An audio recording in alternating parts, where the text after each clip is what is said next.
Los dejaron en el banco de la estación con la promesa de volver con un café. El silbido del tren sonó, un grito metálico y final que rasgó el aire seco de San Luis Potosí. El tren partió, una serpiente de acero que se tragaba lentamente las figuras de sus 3 hijos, quienes se despedían con una sonrisa desde la ventanilla. El andén quedó vacío, poblado solo por ellos 2, el silencio y una vieja maleta de cuero en el suelo. Un viento frío levantó el polvo del desierto, pegándolo a las lágrimas silenciosas que comenzaban a recorrer el rostro arrugado de Lucía.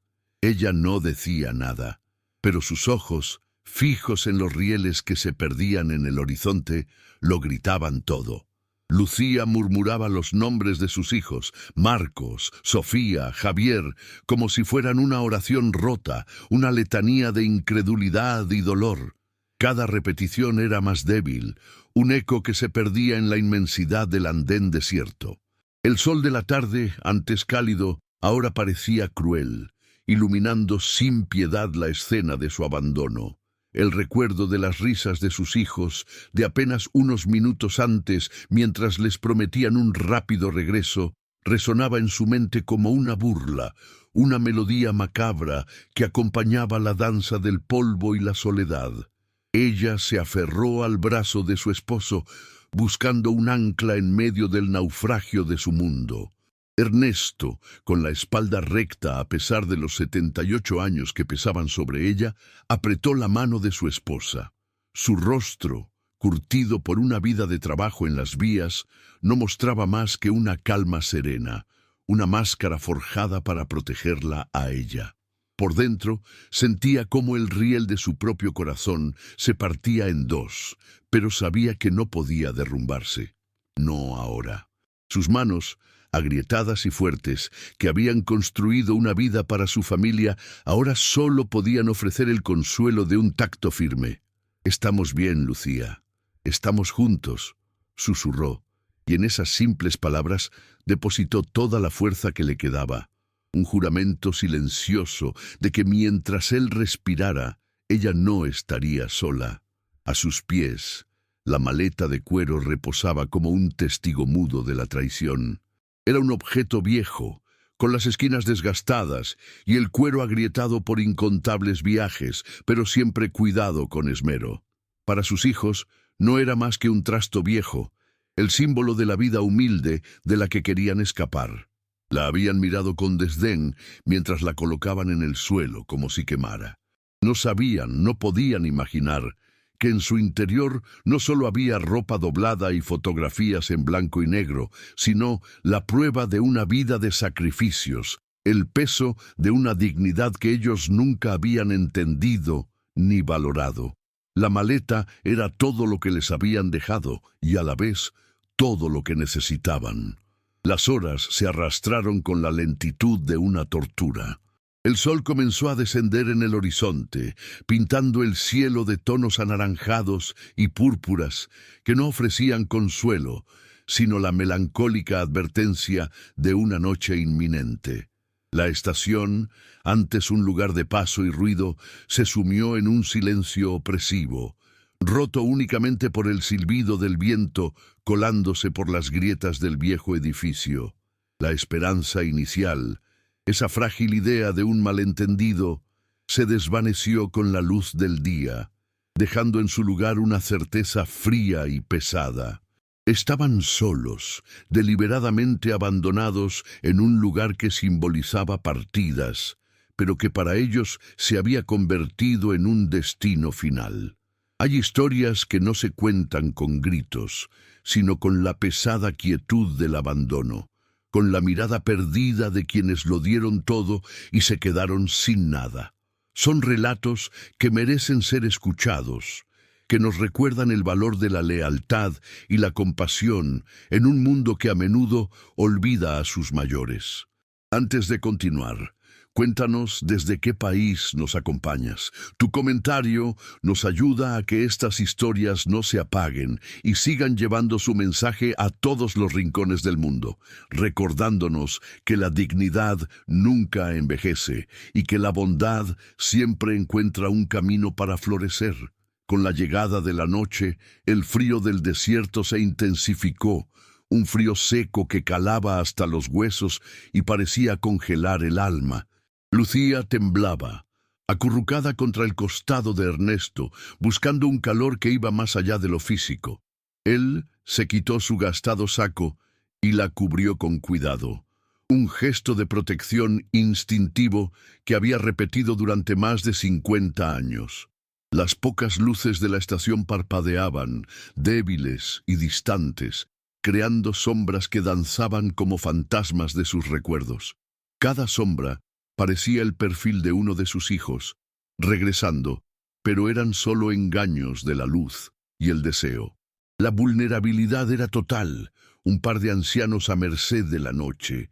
Ernesto observó el rostro dormido de su esposa, surcado por las huellas de lágrimas secas. En ese momento, una resolución de acero se forjó en su interior.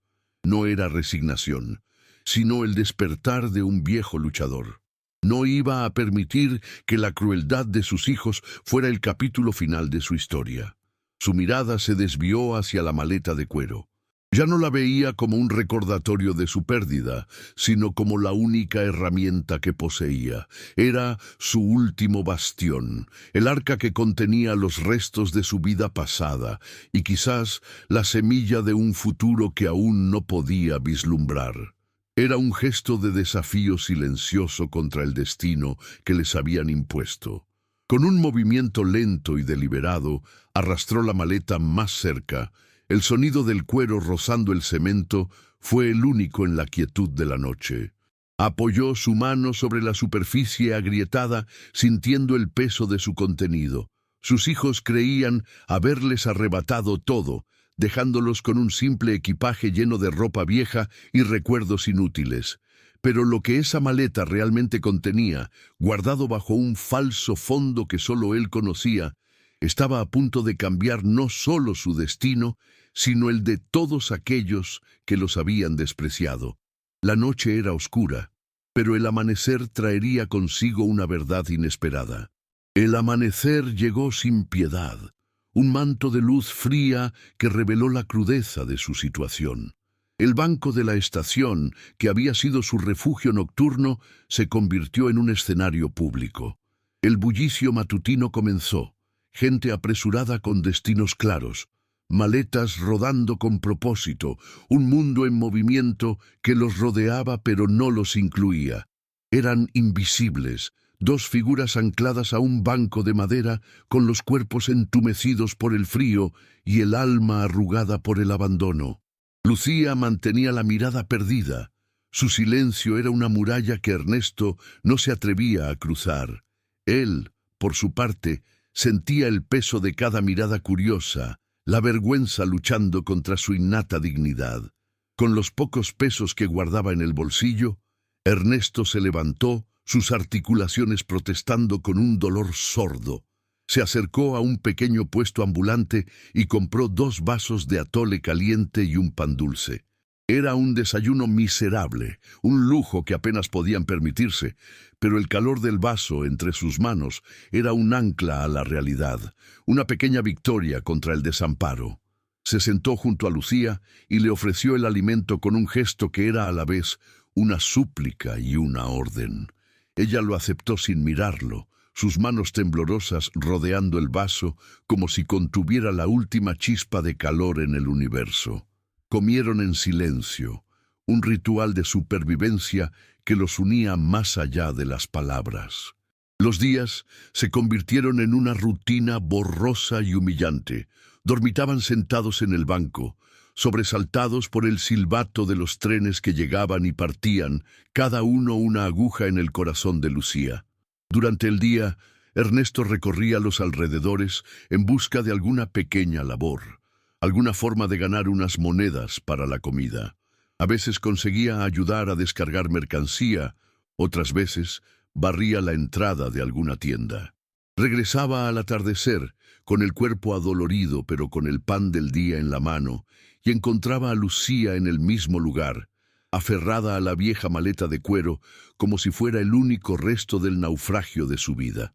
La maleta era su hogar, su ancla, el testigo mudo de su resistencia. Una tarde, mientras una llovizna fría comenzaba a caer, un hombre de uniforme se les acercó.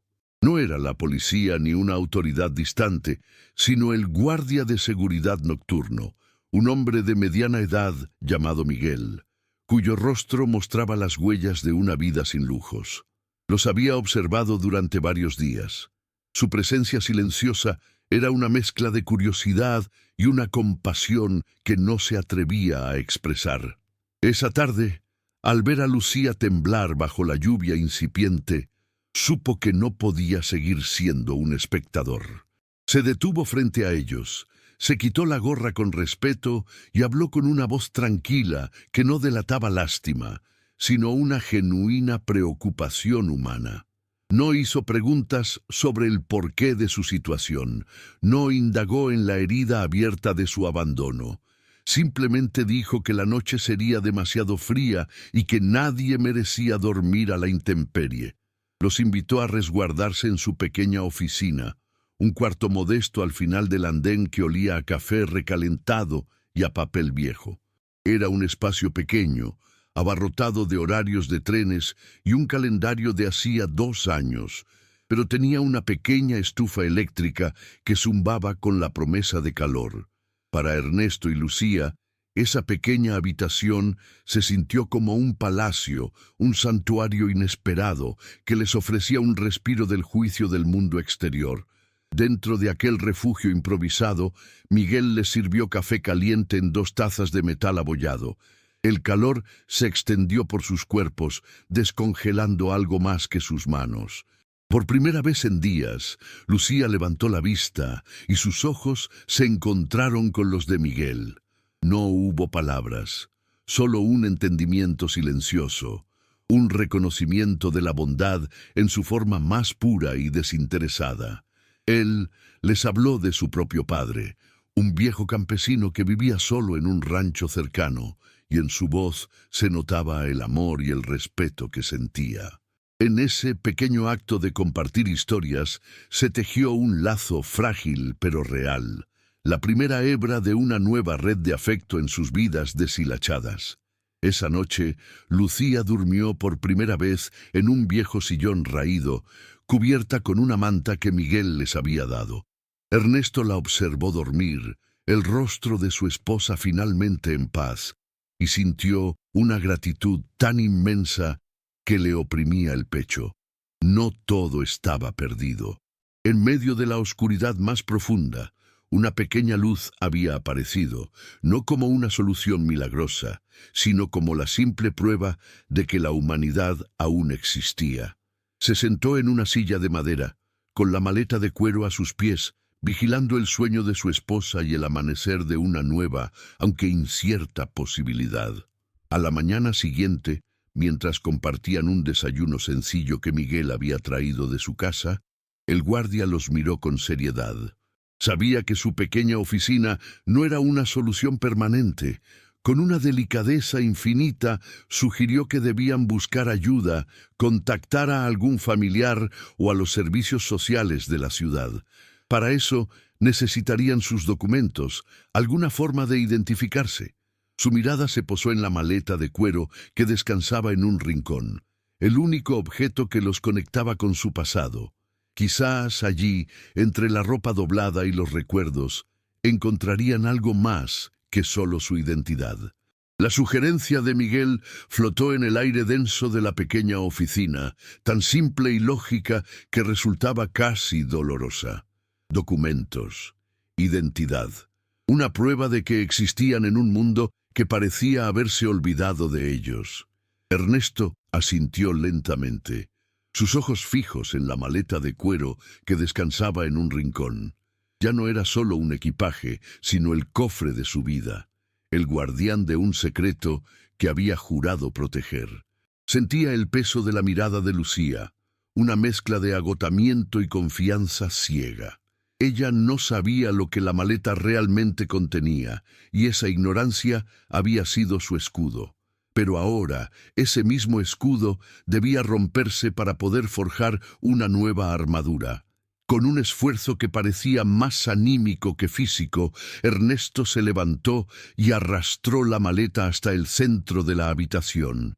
El sonido del cuero rozando el suelo de cemento fue el único que rompió el silencio.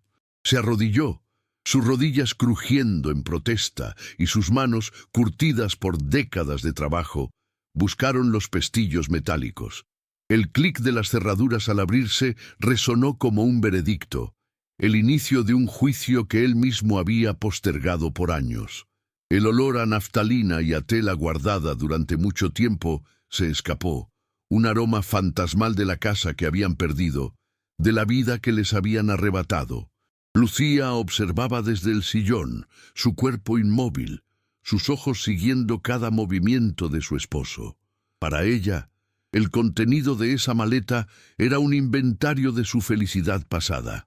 El vestido que usó en la boda de su hija Sofía, las pequeñas camisas de hilo que tejió para sus nietos, las cartas que Ernesto le escribía cuando trabajaba lejos.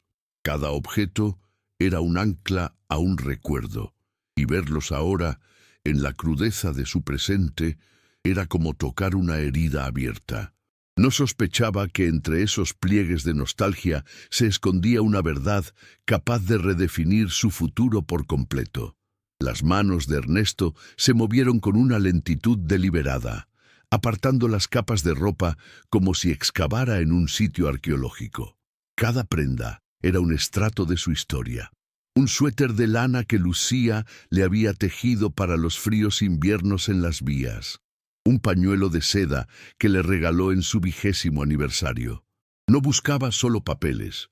Estaba despidiéndose en silencio de la vida que había sido, preparándose para la que estaba por venir. El tacto de las telas familiares le daba fuerzas, recordándole por qué había mantenido su secreto durante tanto tiempo, para protegerla a ella, a la mujer que ahora lo miraba con ojos llenos de preguntas silenciosas. Debajo de una pila de camisas cuidadosamente planchadas, encontró un pequeño álbum de fotos. Lo abrió y la primera imagen que vio fue la de sus 3 hijos, de niños, riendo en el patio de su antigua casa. Marcos, el mayor, con una expresión seria que ya presagiaba al hombre pragmático en que se convertiría. Sofía, con una cinta en el pelo, mirando a la cámara con una vanidad incipiente, y Javier, el más pequeño, aferrado a la pierna de su padre. Una punzada de dolor, agudo y profundo, atravesó el pecho de Ernesto. ¿En qué momento se había roto el hilo invisible que los unía? ¿Cuándo el amor se había transformado en una carga? Cerró el álbum con suavidad, como si cerrara una puerta a un pasado que ya no podía herirlo más. Su propósito ahora era otro. Sus dedos continuaron la búsqueda, sorteando los pequeños tesoros de una vida compartida, hasta que tocaron una superficie dura y rectangular que no pertenecía allí. No era la pequeña caja de metal donde guardaban sus actas de nacimiento y su certificado de matrimonio. Era algo más grande, más formal, un objeto extraño en ese nido de recuerdos personales.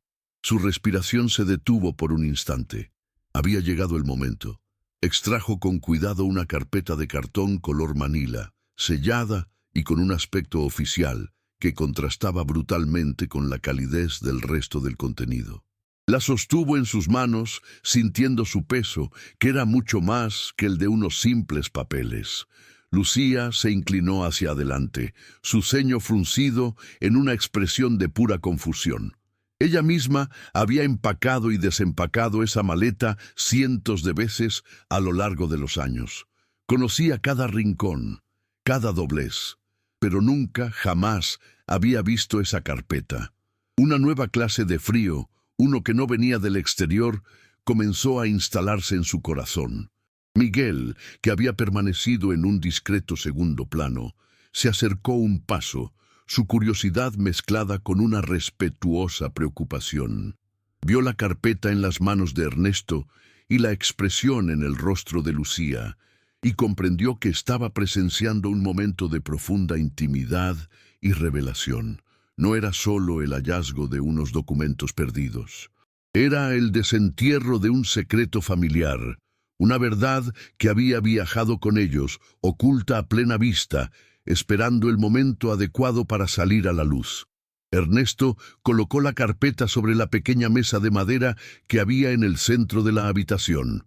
El sonido fue sordo, definitivo. Miró a su esposa y en sus ojos ella no vio al hombre derrotado de los últimos días, sino al joven fuerte y decidido con el que se había casado 50 años atrás.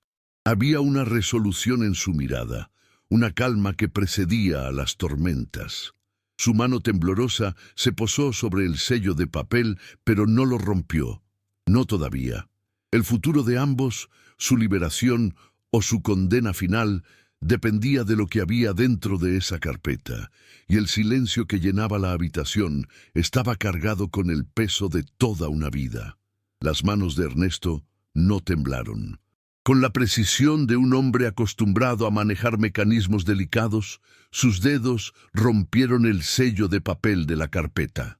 El sonido, seco y definitivo, pareció absorber todo el aire de la pequeña habitación. Lucía contuvo la respiración, sus ojos fijos en el contenido que comenzaba a revelarse. No eran los documentos de identidad que esperaban, ni las actas de nacimiento, o el certificado de matrimonio que conocía de memoria. Lo primero que Ernesto extrajo fue una serie de papeles con el membrete de un prestigioso bufete de abogados de la capital.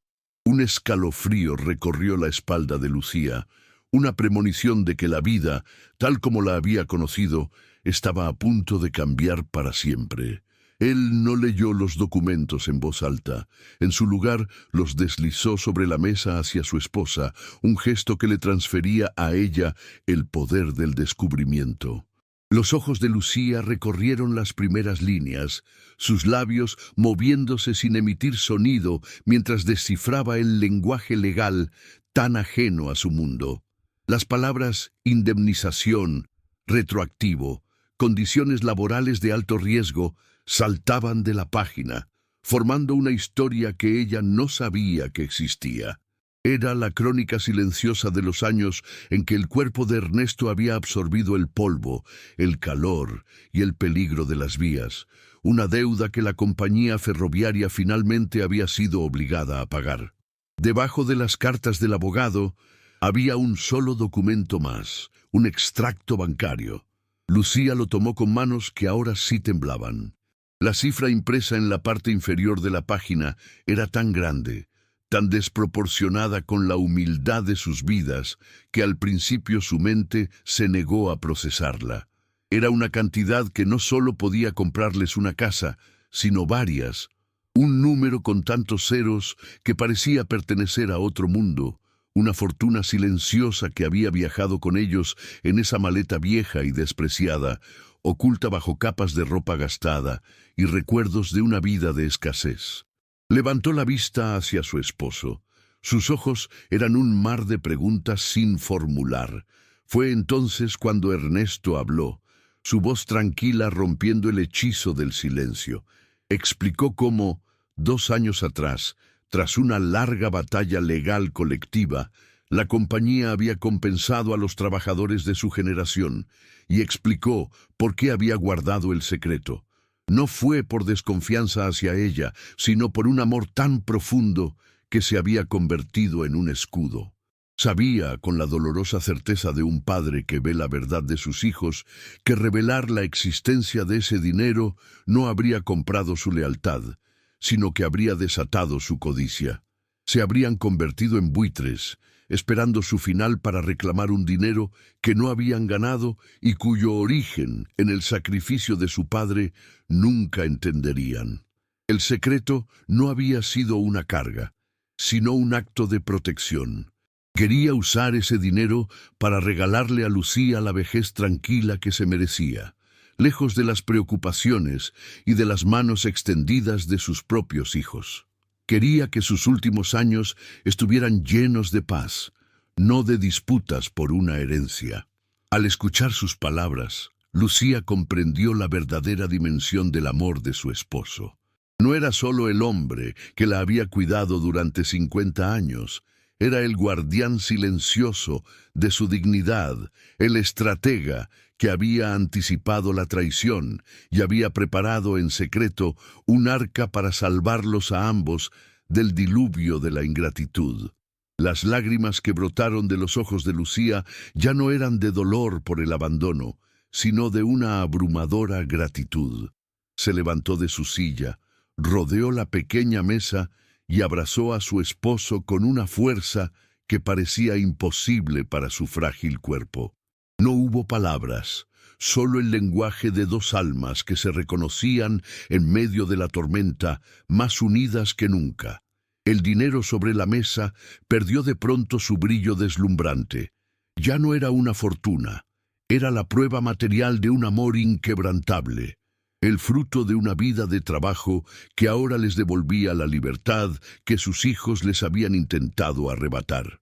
Miguel, el guardia, que había observado todo desde la puerta con un nudo en la garganta, sintió que estaba presenciando algo sagrado. No era el descubrimiento de un tesoro, sino la revelación del verdadero carácter de un hombre. Vio en Ernesto no a una víctima, sino a un patriarca silencioso que había jugado su última carta con una sabiduría y una paciencia infinitas. Comprendió que no estaba ayudando a dos ancianos desamparados, sino que había sido elegido como el primer testigo de su renacimiento, el primer ciudadano de un nuevo mundo que estaban a punto de construir.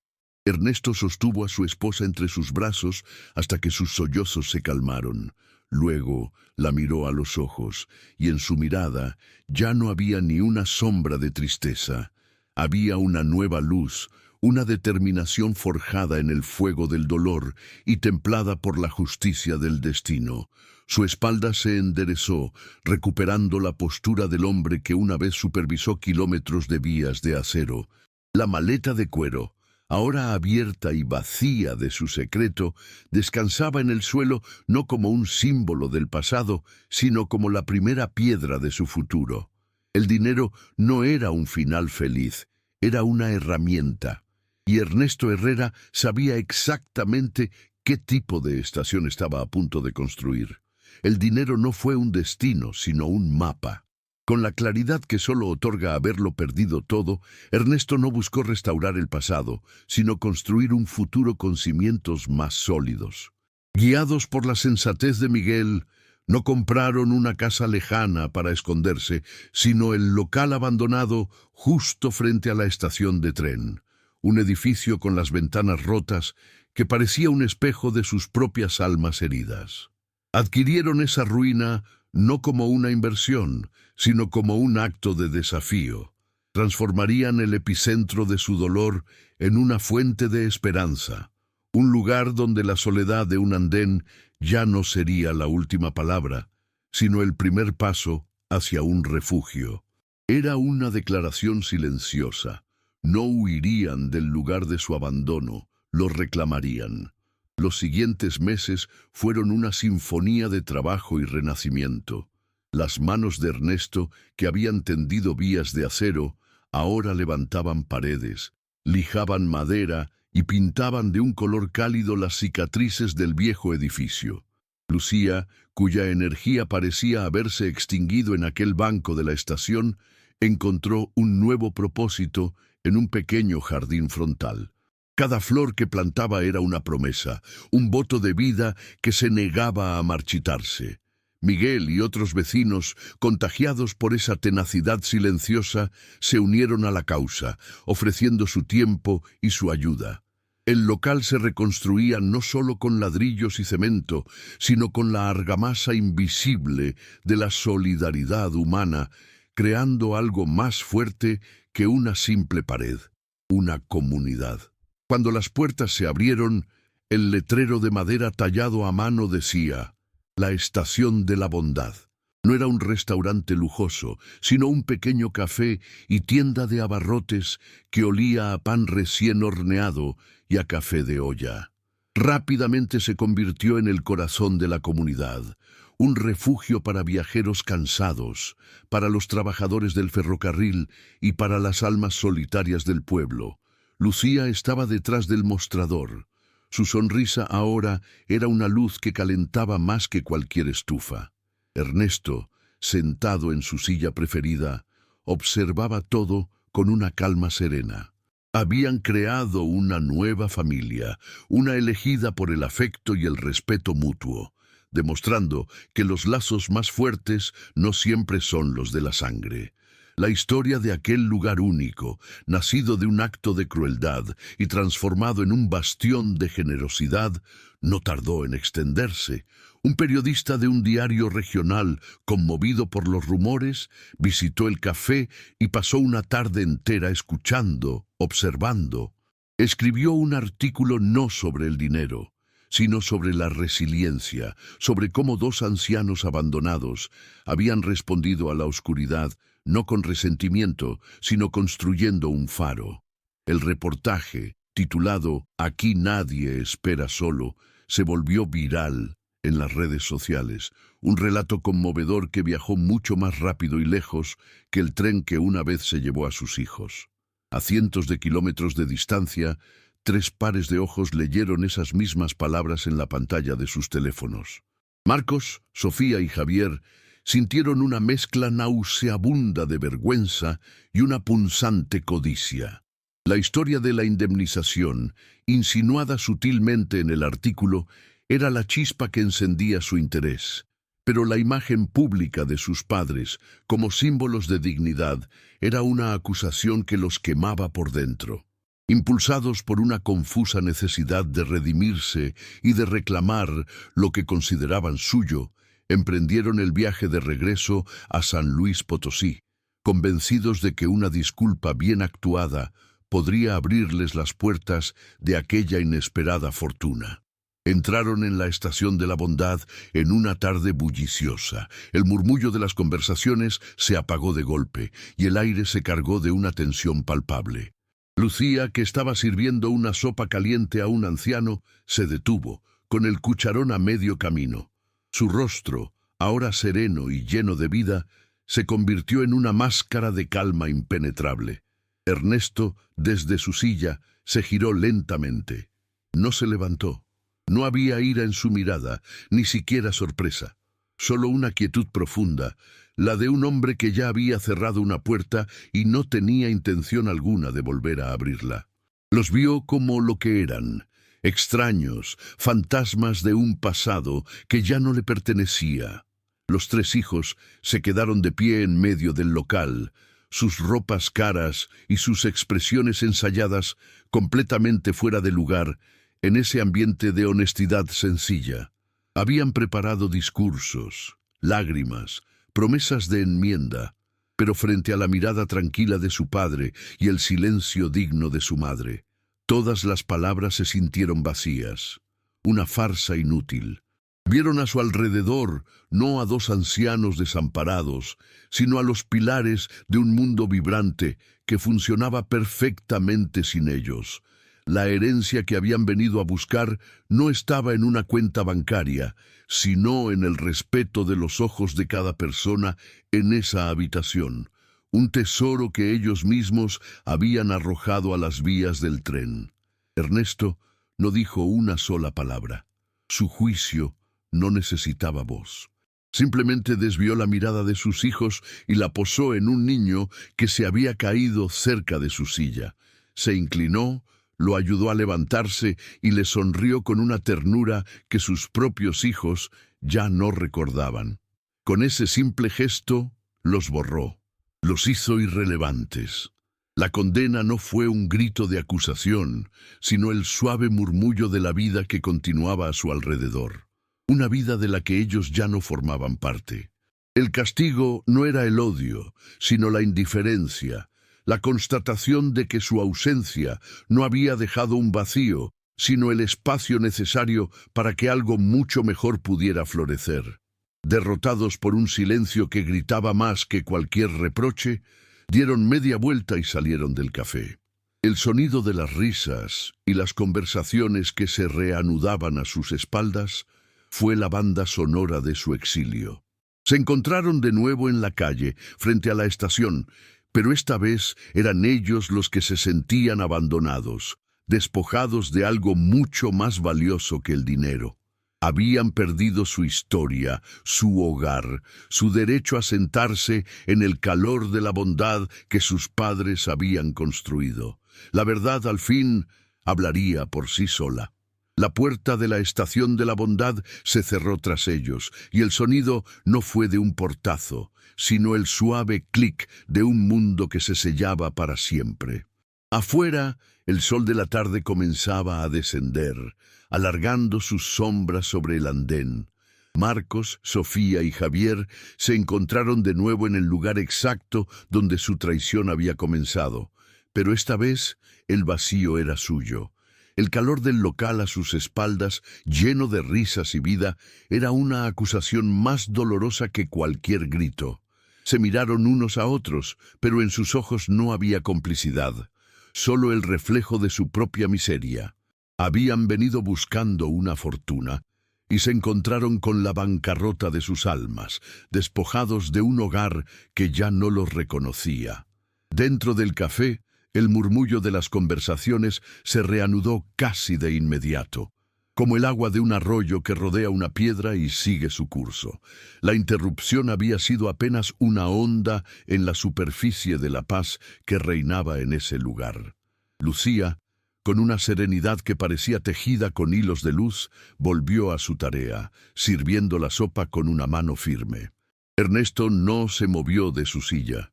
Sus ojos se encontraron con los de su esposa a través del salón, y en esa mirada silenciosa se lo dijeron todo. No había triunfo en su victoria, ni alegría en la derrota de sus hijos. Solo había una calma profunda.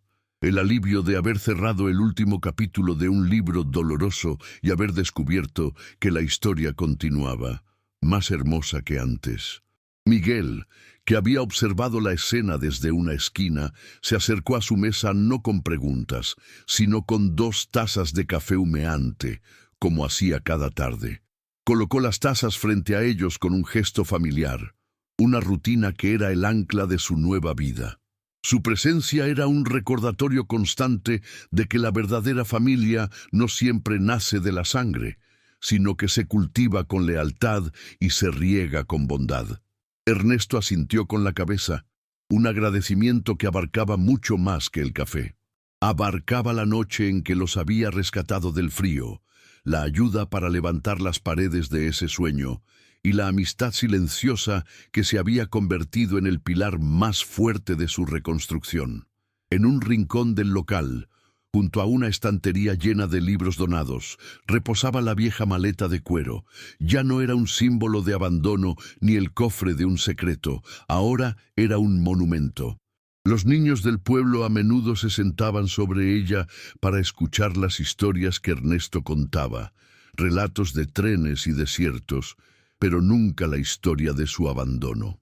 La maleta se había convertido en la primera piedra de su nuevo mundo, un testimonio mudo de que incluso de la pérdida más profunda puede nacer algo nuevo y fuerte. Era un recordatorio de que a veces, para empezar un nuevo viaje, no se necesita más que un viejo equipaje lleno de la dignidad que nadie te puede quitar. El tren de la noche partió con un silbido melancólico, el mismo sonido que una vez había anunciado su soledad. A bordo, en un vagón casi vacío, viajaban 3 hermanos que no se hablaban. El silencio entre ellos era un abismo lleno de reproches no dichos y una culpa compartida que, en lugar de unirlos, los aislaba más. Miraban por la ventanilla cómo se alejaban las luces del pueblo, sintiendo que no solo dejaban atrás a sus padres, sino también la última oportunidad de ser perdonados. El dinero que tanto habían codiciado ahora parecía un premio de consolación sin valor, una moneda fría a cambio de un calor que nunca volverían a sentir. Su verdadero castigo no era la pobreza, sino una riqueza que nunca llenaría el vacío que ellos mismos habían cavado. Pasaron los meses y la estación de la bondad floreció. El pequeño jardín de Lucía estallaba en colores y el aroma a pan recién hecho se había convertido en el perfume del vecindario. Una mañana llegó una carta con un remitente que Ernesto no reconoció al instante. Era de Javier, el hijo menor. Dentro no había palabras, solo un cheque por una cantidad modesta. No era una disculpa, sino un intento torpe y silencioso de comprar un poco de paz. Ernesto sostuvo el papel entre sus dedos, sintiendo no el peso del dinero, sino el de una historia mal cerrada. Miró a Lucía, que regaba sus geranios al otro lado de la ventana, ajena a todo, y supo lo que debía hacer. No rompió el cheque, no lo guardó. Se levantó y caminó hasta el mostrador, donde había una pequeña caja de madera con una ranura. Era el frasco de las donaciones para el orfanato del pueblo. Con un movimiento tranquilo, dobló el cheque y lo deslizó por la ranura. El dinero no era suyo para aceptar ni para rechazar, simplemente ya no les pertenecía. Al dejarlo ir, al transformarlo en un anónimo acto de bien, Ernesto cortó el último hilo que lo ataba a su pasado doloroso. No era un acto de perdón, sino de liberación.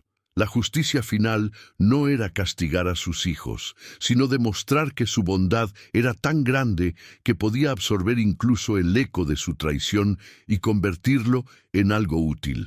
La vida, al final, había encontrado su propio equilibrio. La verdadera herencia no estaba en los ceros de una cuenta bancaria, sino en los rostros agradecidos que los rodeaban cada día, en la paz de un atardecer compartido y en la certeza de haber construido un refugio contra la indiferencia del mundo. Habían respondido al abandono no con un muro, sino con una puerta abierta. Sin embargo, en la quietud de esa tarde, mientras el sol doraba el polvo del camino, Ernesto supo que a la vieja maleta de cuero aún le quedaba un último viaje por hacer, un gesto final que cerraría el círculo para siempre. Un año después, en el aniversario silencioso del día que cambió sus vidas, Ernesto se detuvo frente a la vieja maleta de cuero.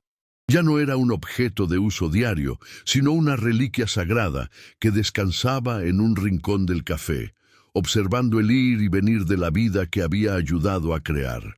Sintió en lo profundo de su ser que el viaje de aquel objeto, su fiel compañero en la desolación y el renacimiento, no había terminado. Faltaba un último destino, una entrega final que no tenía que ver con el dinero ni con el pasado, sino con el futuro. Miró a Lucía, quien desde el otro lado del salón le devolvió una mirada de completo entendimiento. Habían caminado juntos a través del infierno, y ahora, juntos, darían el último paso hacia la gracia, cerrando el círculo no con un final, sino con un nuevo comienzo. Con una solemnidad casi ceremonial, llevaron la maleta a su pequeño apartamento en la parte trasera del local. No la llenaron con ropa ni con los vestigios de su vida anterior. En su interior, sobre el fondo de cuero gastado, colocaron un único sobre. Dentro de él no había dinero, sino 2 documentos. Una copia del acta constitutiva de la Estación de la Bondad, nombrándola un bien comunitario destinado a servir a los necesitados a perpetuidad, y una carta escrita con la letra temblorosa pero firme de Ernesto. Era una carta simple, sin reproches ni lamentos, que contaba su historia no como una tragedia, sino como un testimonio del poder de la bondad para florecer en las grietas de un corazón roto. La maleta ya no contenía una fortuna, sino un legado. Al atardecer, Ernesto caminó las pocas calles que lo separaban de la modesta casa de Miguel. El guardia, ahora un amigo inseparable, un hijo elegido por el corazón, lo recibió en la puerta con la calidez de siempre. Sin muchas palabras, Ernesto le entregó la maleta. No era un regalo, era una encomienda. Le pidió que fuera el guardián de su historia, el custodio de su propósito. Le explicó que cuando ellos ya no estuvieran, esa maleta y su contenido asegurarían que el espíritu del lugar nunca muriera, que la puerta de la estación de la bondad permaneciera siempre abierta. Miguel la aceptó con lágrimas en los ojos, comprendiendo que no recibía un objeto, sino el alma de dos personas que le habían enseñado el verdadero significado de la familia. Ernesto regresó al café con las manos vacías y el corazón lleno. Por primera vez en décadas, no cargaba con el peso físico o simbólico de la maleta. Se sentía ligero, libre. Encontró a Lucía en su jardín, cuidando de unas flores que acababan de brotar. Se sentó a su lado en el pequeño banco de madera, y juntos observaron cómo el último rayo de sol pintaba de dorado las paredes de su refugio. El silbido de un tren lejano rasgó el aire, pero el sonido ya no traía consigo el eco del dolor.